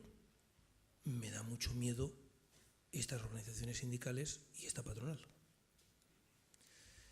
Unas más que otras. ¿Qué quiere decir que me da miedo? Me da miedo porque creo que el mismo proceso de desafección que hemos hablado de los ciudadanos respecto a los partidos políticos y el mismo proceso de alejamiento de las cúpulas de los partidos respecto al momento, temo que se haya podido filtrar a las organizaciones sindicales y desde luego a la patronal. No hay más que escuchar al actual presidente de la patronal para darte cuenta que no sabes en qué país vive, pero desde luego en el nuestro no. Entonces, creo que habría que hacerlo, pero que habría que hacerlo, bueno, pues digamos como una especie de segundo círculo o por lo menos en un clima en el que quedara acotado lo que se decide en unos lados y lo que se decide en otros lados. Creo que eso es uno de los puntos en los que habría que marcar espacios y territorios posiblemente para unos jugadores en el sentido de teoría de juegos y para otros. Tony, pensiones, muy rápidamente, sobre esto también he escrito bastantes cosas. Yo puedo decir lo que todo el mundo piensa, el sistema de pensiones fantástico, lo que ha levantado la pobreza en España a muchísima gente, las pensiones no contributivas, uno de los grandes descubrimientos de la arqueología, de la arquitectura social, todo eso es verdad. Y dicho eso, si pensamos en el sistema de pensiones, las pensiones funcionan de la siguiente manera. Los trabajadores de hoy pagan a los trabajadores de mañana, es decir, es un circuito cerrado de solidaridad de clase. Tienen unos trabajadores que financian las pensiones de otros trabajadores. ¿Y los demás? Claro, se dice, es que dentro de 40 años seremos más viejos, bueno, y más ricos, ¿no? Por tanto, el que al menos una parte de la financiación de las pensiones no dependa solo de lo jóvenes que seamos o de cuántos trabajemos, sino de la riqueza del país, una parte al menos de la riqueza del país, yo creo que es más progresivo, creo que es más justo, sobre todo porque te puede permitir que rebajar la manera en la que se financian en este momento, que nos pongamos como nos pongamos, es un impuesto sobre el trabajo. Y claro, en un contexto en el que hay 6 millones de parados y un cambio en la economía internacional donde la competitividad es fundamental para que salgan adelante nuestras empresas, no actuar sobre un impuesto que castiga al trabajo, pues me parece que es equivocado. Y en lugar de eso, pensar que el ajuste sea, es decir, que es más progre que se despida o que se rebajen los salarios que se rebajen las cotizaciones sociales, a estas alturas de la película a mí ya no me convence. Honestamente lo digo. Por tanto, creo que ir a un modelo de financiación de las pensiones donde se puede discutir, y sobre esto hay muchas discusiones, pero en este momento las pensiones no contributivas en teoría se financian con cargo a los impuestos. En teoría, en la práctica todavía no hemos conseguido la separación de fuentes plenamente. Pero en segundo lugar, las pensiones contributivas tienen establecido un mínimo que lo determina el gobierno, que cuando queda por encima de lo que sale actuarialmente se financia también con cargo a impuestos. Por tanto, nuestro modelo actual de pensiones, el conjunto, tiene ya una parte de financiación con cargo a impuestos. Yo lo que digo es que es razonable vincular la financiación de las pensiones a los impuestos, y creo que es razonable, a los impuestos que no proceden del trabajo, sino de la riqueza del país, y si eso además en un momento como este nos permite mejorar la competitividad y hacer el ajuste de la devaluación interna de una manera que signifique menos paro y menos pobreza para los trabajadores, pues creo que por lo menos merece la pena estudiarlo. Otros países lo han hecho, esto no es que se te ha ocurrido a ti un día, no, en fin, ya sé que Dinamarca es muy pequeñito, pero Dinamarca las financia casi al 80% con el IVA. En Francia tienen una cosa que llaman la contribución social generalizada, que es una especie de cesta de impuestos que financia una parte importante de las pensiones. Bueno, podemos abrir por lo menos ese melón. Creo que en un momento como este sería bastante importante, ¿no? Y comparto y no comparto la primera intervención, supongo que en el mismo sentido, pero simétricamente opuesto a cómo se compartía y no se compartía la mía, pero creo que ese es el debate. Yo lo único que pido es que los debates intentemos desapasionarlos desde el punto de vista que yo he insistido varias veces, en lugar de desfogarnos, busquemos soluciones. Y hay una cosa que para mí es fundamental, entender y vivir con ella. Y es que en la sociedad no todos pensamos igual. Y que eso es bueno. Eso es bueno, pero complica mucho la gestión. Porque claro, si lo que yo creo, y a mí me parece que es evidente, fuera evidente para todo el mundo, bien. Pero ¿qué pasa cuando los demás no están de acuerdo con lo que yo digo? ¿Lo impongo? ¿Negocio? ¿Pacto? ¿Transo? ¿Qué hago? Porque es que, claro, lo que a mí me parece tan evidente, a los demás va y resulta que no. Yo, por ejemplo, y lo lanzo como provocación, pero estoy dispuesto a sostenerla, yo no creo en las listas abiertas. Mejor dicho, no creo que las listas abiertas sea más democrática que otras correcciones que son posibles de la ley electoral actual. No, por ejemplo, las listas bloqueadas pero abiertas, que tú puedas tachar nombres en la lista, pero no, perdón, no es lo mismo. No es lo mismo. Yo he sido 10 años diputado por el PSOE en Castellón y podía haber sido 10 años diputado por los Azulejeros de Castellón. No es lo mismo, ¿eh? No, perdone usted, no es lo mismo. A mí me parece que no es lo mismo ser diputado por los Azulejeros de Castellón que por el PSOE. O por el PP, me da lo mismo por otro partido. O en lugar de los Azulejeros, por cualquier otro grupo de interés. Porque los grupos de interés existen. Y yo lo único que pido es que se transparenten sus relaciones con las administraciones y con los partidos. Porque existen, me guste o no, existen. Y lo que pido y lo que pedí en ese artículo era transparencia. Quiero saberlo. Quiero saber quién se reúne con quién para decir y decidir qué. Y para mí eso es más y mejor democracia. Y para mí eso es mejorar la representatividad de nuestra democracia. Había por ahí una pregunta, 2, 3. Buenas tardes. Ha terminado dejando abierto el asunto con la forma de poder llegar a un pacto de Estado que hasta el momento no se le ve la salida al tema este. Yo no sé si la solución sería quitarse a Rajoy y a Rubalcaba y que unas terceras personas pues pudieran sentarse a negociar, porque entre ellos dos parece que no hay forma. No sé si esa es su opinión. Y la otra es que legalmente es muy difícil promover un cambio. La sociedad se está moviendo. La dificultad es que cada vez se radicalizan más los movimientos, aunque no se tiende a violencia, pero también existen otras formas de radicalizarse, como es el robo cada vez más generalizado, de que la gente roba comida, están robando en campos de cultivo cosas que antes eran impensables, llevándose el hierro, el cobre. No sé, cada vez esto va a una mayor fase de violencia, y cuando los pensionistas terminen de mantener a muchísimos parados y gente que no puede subsistir, veremos qué es lo que pasa. No sé si ese es el miedo o la duda que usted ha dejado ahí. Y la segunda pregunta es respecto a la Constitución. Se ha tratado muchas veces de mover el tema constitucional, ya desde la época de Aznar, por el tema también de la sucesión de la corona. Siempre se ha ido parando por el mismo problema, porque modificar la Constitución es quitar a los políticos que hay actualmente y promover una nueva elección. Eso va a ser difícil, que entre ellos mismos se hagan ese harakiri. Ahora, lo que sí que ha comentado es, sería bueno empezar por mover la ley electoral, que no es tan complicada, que es más sencilla, y que eso fuera degenerando en las demás leyes del tema jurídico, de los tribunales y todas estas cuestiones. Gracias. Vamos, aquí Luis Corno tenía... Sí, luego ahí otra, hacemos una ronda de 4 y ya contesta al final todas las que estaban preguntas. ¿Sí?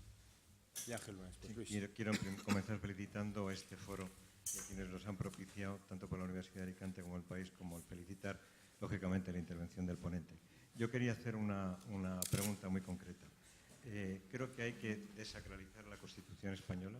Fue la que fue en el momento en que se produjo, pero el propio devenir del tiempo ha demostrado su ineficiencia en muchos campos. Omitiendo esas palabras mayores del cambio del Estado federal a una monarquía parlamentaria, yo quisiera concentrarme y concreto mi pregunta sobre las siguientes.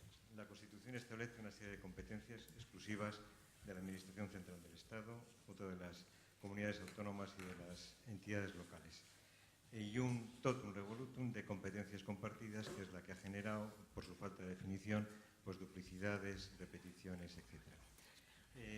Algo fundamental en las competencias exclusivas de la Administración Central del Estado tradicionales, la Administración de Justicia, la Defensa Exterior y las fronteras, una de ellas es la Administración de Justicia, que es una competencia exclusiva de la Administración del Estado. Sin embargo, se está produciendo una perversión.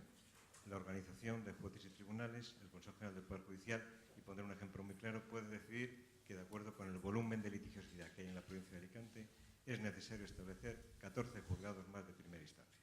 Sin embargo, la consignación presupuestaria para la administración de los medios de los jueces y tribunales es una competencia exclusiva o compartida de la comunidad autónoma, de tal forma que, aun cuando la Administración Central del Estado pueda entender que para algo tan fundamental como es la defensa del derecho de los ciudadanos a ser juzgados sin dilaciones, pues porque en ese año la consignación presupuestaria de la Generalitat entienda que es más prioritario la construcción de una carretera, pues únicamente hace una consignación presupuestaria para que nada más que se puedan aperturar 4 de los 14 juzgados de primera instancia.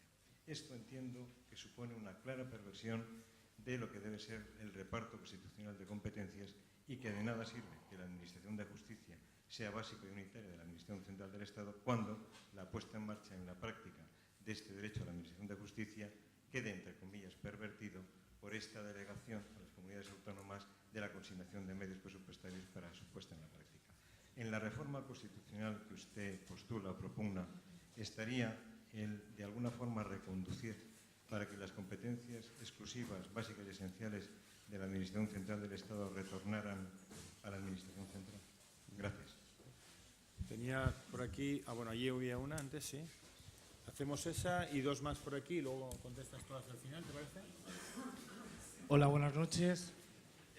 A ver, yo te quería hacer varias preguntas en diferentes ámbitos. Yo soy profesional liberal, trabajo de economista y a la vez milito en una organización que se llama PSPB, que es una organización muy complicada. Soy de la Ejecutiva Nacional. Y te quería hacer, en los ámbitos que has planteado, 3 preguntas. Cuando empieza esta crisis, estamos por debajo del 40% de deuda pública y la deuda pública ha aumentado muy rápidamente. ¿No crees que va empezando ya el momento en que el problema que no teníamos empieza a ser un problema de verdad, que es la deuda pública del Estado? Es el primero. Segundo, te quería, bajo tu mandato como ministro, planteas la reforma del Estatuto de la Función Pública. Se habla mucho de la modernización de la Administración. ¿Qué crees que hay que hacer para modernizar la Administración, que lo que haga sea crear sinergias con la parte privada para que nuestro país sea más competitivo? Y si crees que la reforma que se está planteando en la Administración nos lleva a eso o nos lleva a una situación peor. Y la tercera que te quería plantear era cómo crees, yo siempre me acuerdo de una frase que decías tú, que era que las palancas del cambio se oxidan y son muy difíciles de cambiar. Y yo convivo diariamente con gente que está en política para ser algo y no para hacer algo, y lo sé, ¿vale? Lo tengo muy claro. ¿Qué crees que debemos hacer quienes tenemos responsabilidad para proponer como cambio dentro de nuestras propias organizaciones? Yo dejo esas 3 preguntas y espero no complicarte demasiado. ¿Quieres contestar ahora? Hay 3 últimas, las 3 últimas más, hay 3 últimas más. Hacemos las 3 últimas y luego contestas todas. Luego ahora sí, ¿te parece? Contesto ahora y luego, Y luego las 3 últimas, últimas, ¿vale? Antonio Ángel y ahí al final, y ya está. ¿Vale? Ok. Ya no hay más turnos, cerramos con las 3 últimas después. Bueno, 3, que son 3 por 3, o sea que en realidad son 9, ¿eh? O sea que yo, en fin, un poquito, pero con los dedos, pero sé contar. Bueno, yo no tengo detallado una propuesta de cambio de la Constitución. No, ni sé ni me he puesto a ello, ¿no? Sí que formé parte de un gobierno que propuso 4 cambios concretos de la Constitución y que encargó un dictamen al Consejo de Estado para que diera su opinión el Consejo de Estado sobre esos 4 cambios y algún otro que se le pudiera sugerir al Consejo de Estado, en aquel momento presidido por Rubio Llorente.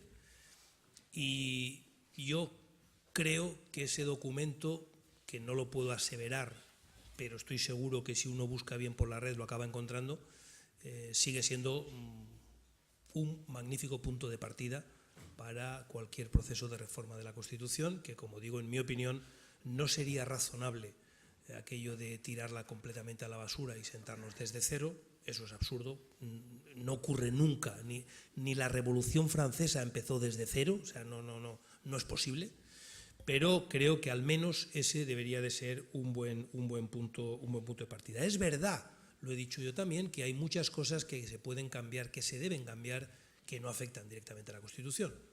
Se menciona permanentemente la ley de partidos y la ley electoral. Se pueden cambiar las dos de una manera, digamos, sustancial, sin afectar la Constitución. Pero tenemos que ponernos de acuerdo sobre lo que significa cada una de las cosas y tenemos también que ser conscientes que cada cosa que hagamos produce también una cierta decepción. Ahora todos consideramos que la Constitución es intocable.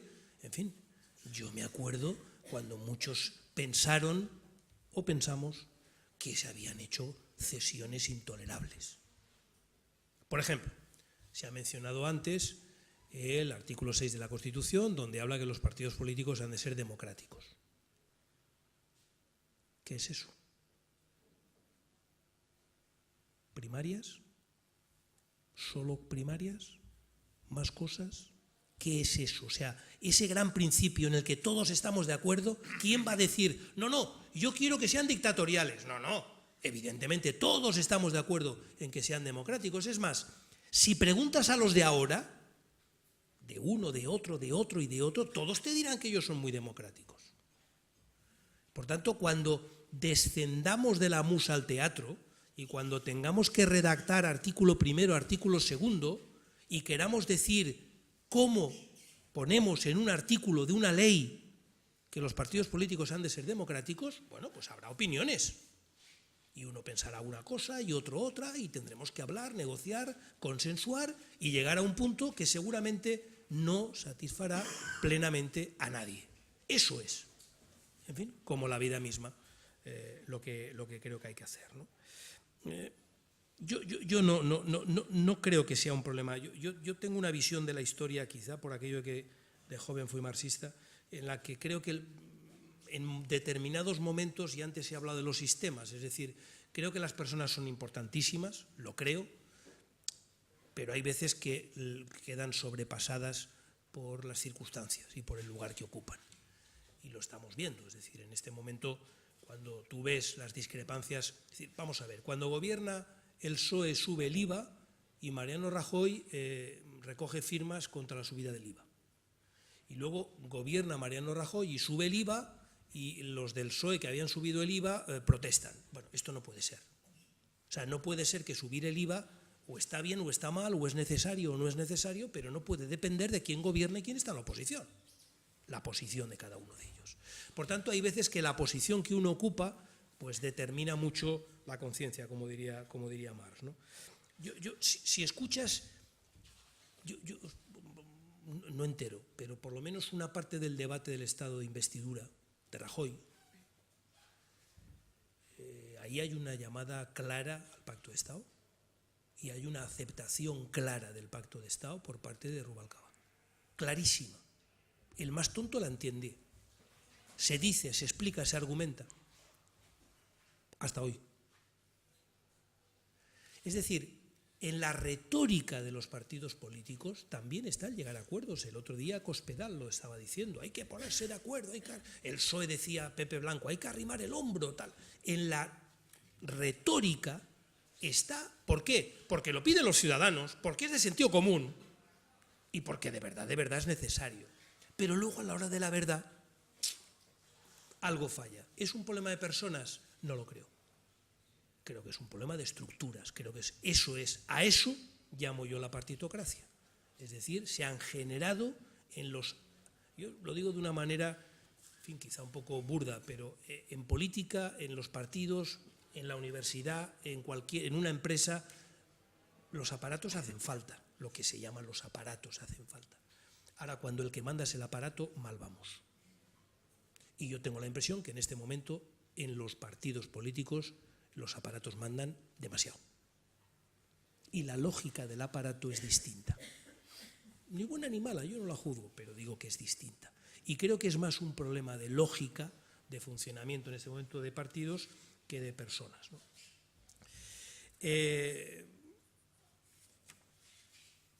Lo de las competencias exclusivas. Bueno, has puesto un ejemplo muy evidente de por qué hace falta revisar la Constitución. Y por qué, en mi opinión, hace falta revisarla en un sentido federal, es decir, donde quede mucho más claro que no solo esta idea de cada administración una competencia, yo creo que sobre eso se ha hecho hay mucho. Es decir, todos tenemos uno o dos ejemplos de solapamientos de competencias entre administraciones, todos. Pero no conozco a nadie que tenga 4 o 5. No sé si me explico. Es decir, me da la impresión que estamos convirtiendo la anécdota en categoría. No es verdad que aquí tengamos 3 administraciones que se solapan. En algún punto concreto sí, en algún caso concreto sí, el ejemplo que todos mencionamos sí, pero no es verdad. ¿Qué pasa? Que de nuevo, cuando la Constitución establece las competencias compartidas, está dando por hecho 2 cosas. Que, hombre, el sentido común no se va a perder. Y en segundo lugar, que las instituciones no funcionan con la lógica de los partidos que gobiernan las instituciones. Y que, por lo tanto, el presidente de la Generalitat Valenciana es de la Generalitat Valenciana, no es del Partido Popular. Es el representante del Estado en la Generalitat Valenciana. Y actúa de acuerdo con el cargo institucional que tiene. Y, por tanto, cuando se buscan se articulan competencias compartidas, hombre, dan por hecho que la gente habla, que negocias, que compartes y que llegas a un acuerdo y que evitas el ejemplo que tú has puesto, que es muy gráfico. A lo mejor lo evitas porque no se aprueban 14, se aprueban los 3 para los que hay dinero. Pero en todo caso evitas la sensación de que aquí cada uno va por su lado, como decía el chiste aquel de que aquí está todo el mundo loco, cada uno va a la suya, menos yo que voy a la mía, claro. Entonces, evitas un poco esa sensación. Entonces, eso es lo que ha fallado y eso forma parte, en mi opinión, de la crisis del sistema político. Que las instituciones casi nunca responden al papel de las instituciones y que una buena parte de lo que aquí en sentido genérico he denominado el sentido común, no siempre ha funcionado, ¿no? Bueno, si eso es así y el ser humano es como es, pues por lo menos cambiemos las reglas para poner mucho más claro esos juegos competenciales entre uno y otro. Retornando, yo soy funcionario y soy funcionario de la Administración Central y quizá por eso no tengo mitificada la Administración Central. Por tanto, esta gente que cree que todo funcionaría mejor si la Administración Central recuperara el 100% de las competencias, y lo pongo como un caso extremo, pues no veo por qué. Con Franco las tenía al 100% y no funcionaba mejor. Por tanto, no creo que esa sea la solución. Eso no excluye que, como ha pasado en Alemania o como pasa en Estados Unidos, en cualquier país federal, hablas, negocias y repartes. Porque en Alemania, estos últimos años, ha habido una redistribución de competencias entre el gobierno federal central y los estados federados, pero aquí en España se ha contado solo la parte de cesión que han hecho los estados federados en favor, la recentralización, pero también ha habido una devolución de competencias importante en otros campos. Por tanto, tú eso cada 30 años, pues oye, te sientas y negocias y dices, pues esto ha funcionado fatal, es mejor que te ocupes tú, pues esto está funcionando muy bien, es mejor que te ocupes tú. Con normalidad, sin dramatizarlo, sin convertirlo en una cuestión identitaria, sin convertir que en ello nos va, con normalidad y con un criterio de eficiencia. ¿Cómo lo hago mejor para que este servicio público se preste de la mejor manera? Que debería ser el objetivo, ¿no? Y las tres preguntas. Sí, la deuda pública en España está alcanzando récords históricos. El 2012 cerró con el 84% del PIB y todas las previsiones dicen que en el 2014 llegaremos al 100% por primera vez en la historia, ¿no? En parte es la crisis, en parte es la técnica que se está empleando para reducir el déficit público, que se está convirtiendo parte del déficit en deuda. Y pongo un ejemplo muy claro, y además un ejemplo en el que yo estoy de acuerdo. El plan de pago a proveedores, con el que yo estoy de acuerdo, pero en el fondo reduce déficit e incrementa deuda. Es un mecanismo a través del cual tú reduces déficit, pero lo traspasas a deuda, y por tanto la manera en la que se está haciendo es también, o explica ese incremento de la deuda. ¿Qué hay que hacer en la administración? Hombre, yo aquí lo tengo fácil, ¿no? Pues, y perdonadme, este es un punto, permitidme una pequeña inmodestia, pues aplicar las leyes que yo aprobé. Así de claro lo digo. Es decir, yo creo que en lugar de montar comisiones para que se pongan a pensar qué hay que hacer, pues se coge uno el Estatuto Básico del Empleado Público, la Ley de Administración Electrónica, la Ley de Agencias, y se aplican y se desarrollan, y yo creo que la administración funcionaría mucho mejor. ¿Y qué podemos hacer para cambiar las organizaciones? El día que lo sepa igual vuelvo. Pues la última ronda que tenemos, las últimas tres, Antonio, Ángel y por allí, y luego ya finaliza Jordi. Sí, bueno, yo quería hacer un comentario más que una pregunta sobre una cuestión que me preocupa, que es el tema del gran acuerdo. Hace unos días estuvo aquí Ignacio Urquizu y yo manifesté que era partidario de ese acuerdo. Yo creo que sí que es necesario. Yo no tengo tan claro que no sea porque los partidos no quieren. Yo no tengo claro que realmente lo quieran los ciudadanos, a pesar de lo que dicen las encuestas. Porque de encuestas depende de cómo salgan las preguntas. Hace poco he leído que los jueces y los periodistas son los menos acreditados y yo no me lo creo. Yo no sé cómo sería esa encuesta, yo no me lo creo. Pero además, si uno mira las encuestas del CIS sobre fiscalidad, verá que cuando a la gente le preguntan ¿usted paga bien los impuestos? La gente dice que sí. Y sus amigos, eso ya no tan bien. Y la gente dirá, eso es fatal. Bueno, eso quiere decir una cosa, o está mal recogida la muestra, o la opinión que tienen los ciudadanos está equivocada. Pero no es posible las dos cosas. Y no creo que la muestra esté mal cogida. De manera que yo, en cuanto al tema del pacto, soy un poco pesimista, porque solamente falta ver los chats de los periódicos cuando salen las noticias, y eso que ahora los moderan y de vez en cuando sacarán lo más escandaloso. Pero bueno, el nivel de ferocidad que hay ahí es muy superior a la que manifiestan los representantes políticos. Yo creo que tenemos unos representantes, tenemos una élite política que es descriptiva. Es decir, yo no creo que sean ni peores ni mejores que los ciudadanos. Yo creo que representan bastante bien lo que hay en la sociedad. No estoy hablando de ideología, sino un poco la calidad de lo que hay, porque por poner un ejemplo, yo creo que a la gente le ha empezado a preocupar la corrupción cuando la ha empezado a picar en el bolsillo. Pero hace 4 o 5 años, yo creo que todo el mundo sabíamos que la había, no estaba en las primeras preocupaciones de la gente, ¿no? A lo mejor estoy siendo un poco duro, pero yo creo que es así, yo realmente creo que es así. Y por último, con relación al tema de las listas, estoy de acuerdo. Yo no sé si sería mejor una representación uninominal al estilo americano.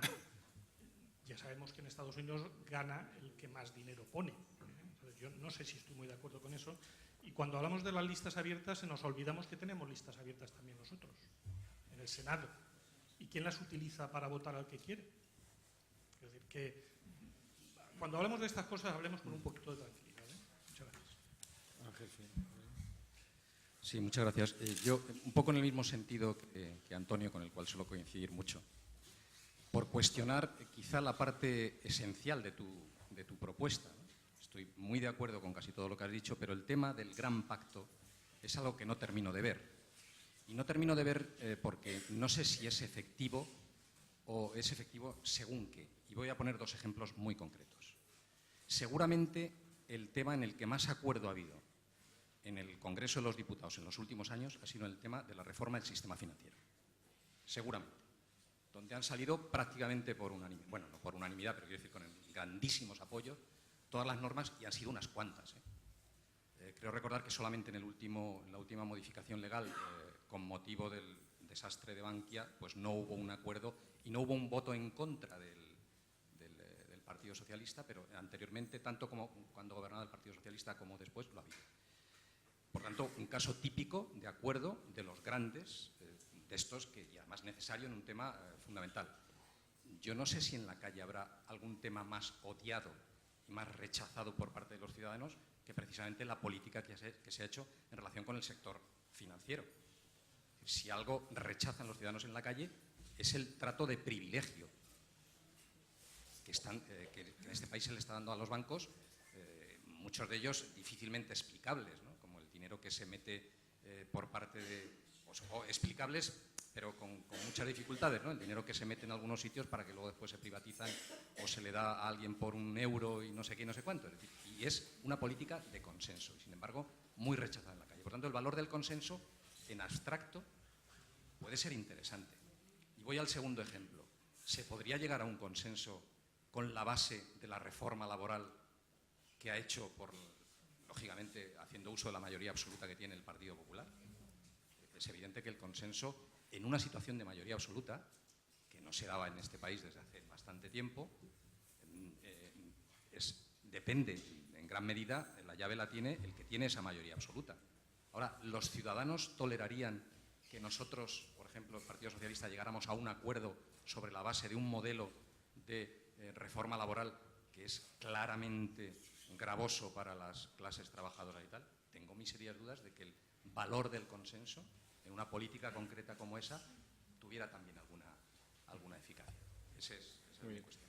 Y la última cuestión que estaba allí en la esquina, y ya finalizamos con la intervención.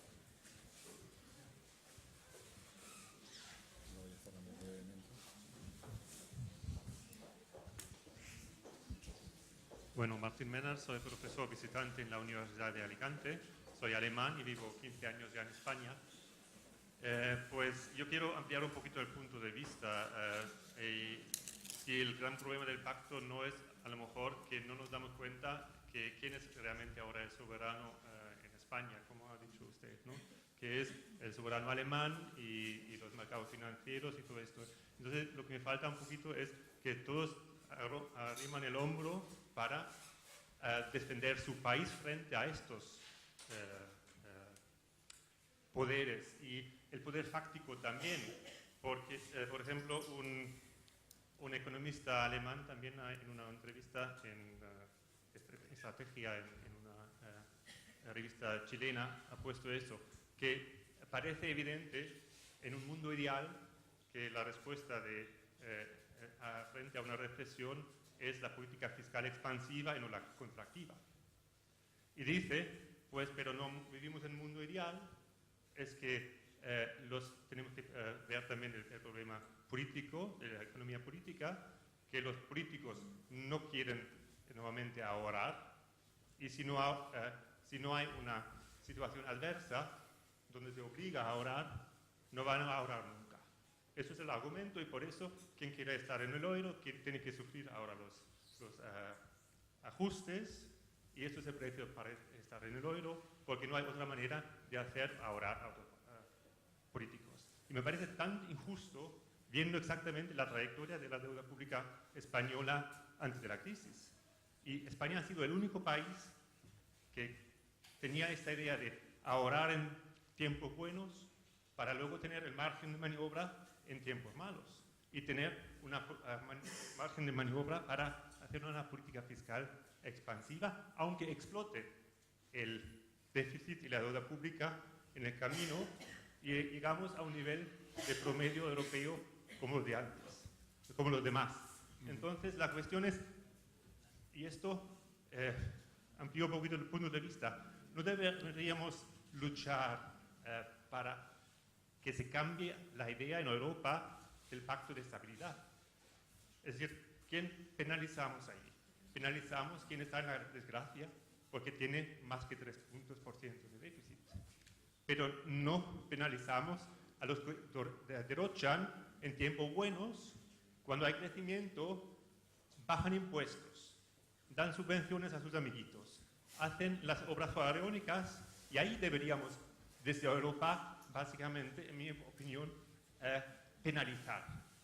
Y luego, cuando un país ha ahorrado en tiempos buenos, dejarle libremente utilizar las políticas fiscales para que el mundo real se acerque un poquito más a ese mundo ideal de los economistas, que dice que es mejor tener una política fiscal contracíclica que una procíclica. Muy bien. Y ahí, a lo mejor, un pacto de Estado, junto con el rey, que tendría que también dar la cara junto a la Merkel, a hacer algo y decir, no, mira, los españoles no somos los malos de la política, hemos ahorrado y ahora no nos dejan salir de la crisis por propios medios. Muchas gracias. Finaliza ya, Jordi, el conjunto de intervenciones. Vamos a ver, yo creo que si en el 2009 hubiéramos hecho un pacto de Estado, y luego hablaré sobre ello, la prima de riesgo hubiera caído inmediatamente. Por tanto, hubiera sido una manera de trasladar un mensaje de confianza en este país. Estos días se está hablando mucho de que la bolsa de Nueva York, Wall Street, está recuperando los niveles de antes de la crisis y está todo el mundo ya poniéndose muy contento, ¿no? Bueno, yo no sé eso cuánto va a durar, porque, en fin, si lo supiera estaría invirtiendo en bolsa en lugar de estar aquí hablando con ustedes, pero algo tendrá que ver el hecho de que la economía de Estados Unidos ha empezado a crear puestos de trabajo, y algo tendrá que ver eso con que en Estados Unidos no se han aplicado las políticas de austericidio que se están aplicando en Europa. Por tanto, en fin, no nos quedemos solo con un trocito de la película, veamos el conjunto de la película, veamos también los antecedentes y veamos también las consecuencias, ¿no? Bueno, como personas inteligentes habéis hecho dos observaciones inteligentes, como es obvio, claro, pero con algunos matices. Es decir, es evidente que algo pasa para que no ocurra. Para que no ocurra el pacto de Estado, me refiero. Es decir, yo no creo que los líderes políticos de hoy sean especialmente tontos, torpes, sordos. No lo creo, no lo creo. Y por tanto, algo habrá que está haciendo que no lo digan, ¿no? Yo tengo mi tesis, pero esta, en fin, igual la digo luego. Pero sí que hay, yo lo defiendo, fíjate, Antonio, que yo lo defiendo por un punto de vista de eficacia, que es el que tú cuestionas, y por también un concepto de la democracia. Es decir, yo creo que en democracia uno tiene que pactar, de la misma manera que en un convenio colectivo uno pacta y llegas a acuerdos. Es que no se concibe un convenio colectivo sin un pacto. Puede haber tensiones, conflictos, huelgas, pero al final, lógicamente, tienes que tener un pacto, y yo creo que en determinados momentos históricos y en determinadas cuestiones es inconcebible que no haya un pacto. Lo creo, honestamente, porque además estamos hablando de algo que repercute sobre todos los ciudadanos. Esto no es una cosa que solo afecta a los 350 diputados del Congreso, ¿eh? O sea, esto afecta a todos los ciudadanos y, por tanto, estamos de nuevo, como he dicho antes, ante una de esas situaciones en las que, cuando hay un problema, el político tiene que pensar: ¿echo una mano o intento sacar rentabilidad política? Y yo creo que con demasiada frecuencia y frivolidad a veces se responde con: voy a sacar la rentabilidad política, en lugar de voy a echar una mano para resolverlo. Por tanto, además del problema de la eficiencia, está el problema de la democracia. Yo también soy pesimista respecto a la posibilidad de conseguirlo, pero ese pesimismo no me quedo ahí, porque lo que estamos viendo es el no pacto. El no pacto quiere decir, bueno, pues que el más fuerte gana. Y al menos en esta fase de la historia, los más fuertes no son los que piensan como yo. Y por tanto el no pacto, pues en mi opinión, pues lleva a una situación peor. Y por tanto todavía entiendo menos por qué los que piensan como yo no se agarran más al pacto. Bien. Es verdad que está pasando un fenómeno que no quiero extenderme mucho, pero tiene que ver con la posmodernidad. Es decir, la realidad percibida es la única realidad que en política cuenta. O sea, no es lo que pasa, sino lo que la gente cree que pasa. Y eso lleva a una actuación, en muchos casos, en los que se actúa convencido de que la realidad se puede construir. La realidad no existe, la realidad la puedo construir. Y eso explica por qué, por ejemplo, pues si no menciono algo no existe. Si no hablo de la crisis no hay crisis. Si no menciono a Bárcenas, Bárcenas no existe.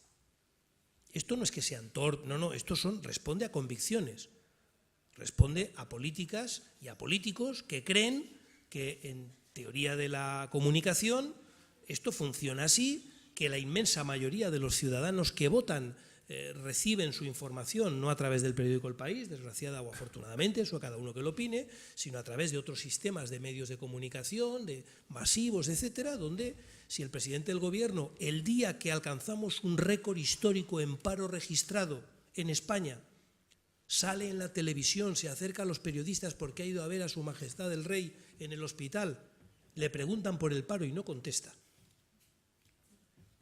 Bueno, pues esos ciudadanos no han oído al presidente del gobierno hablar del paro y por tanto el paro es una cosa que queda, o eres afectado, y ojo con esto, porque cuando decimos que hay un 26% de paro, quiere decir que hay un 74% de no paro.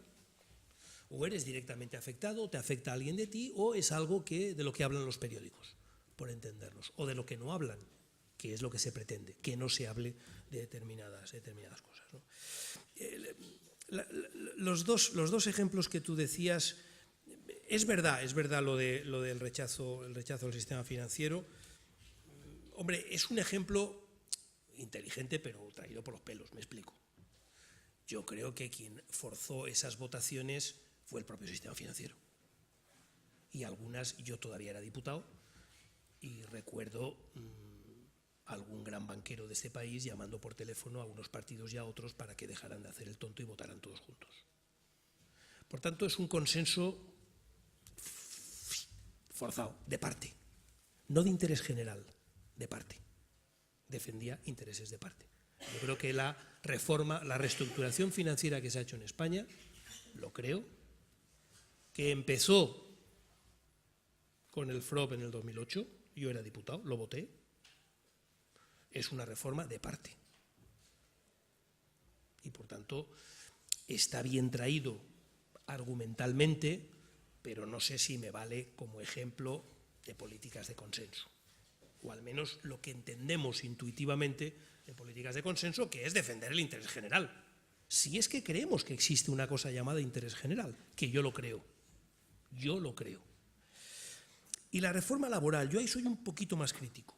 Yo me he analizado a fondo esta reforma laboral y no la comparto, pero tampoco compartía la reforma madre de esta reforma laboral, que es la última del gobierno de José Luis Rodríguez Zapatero.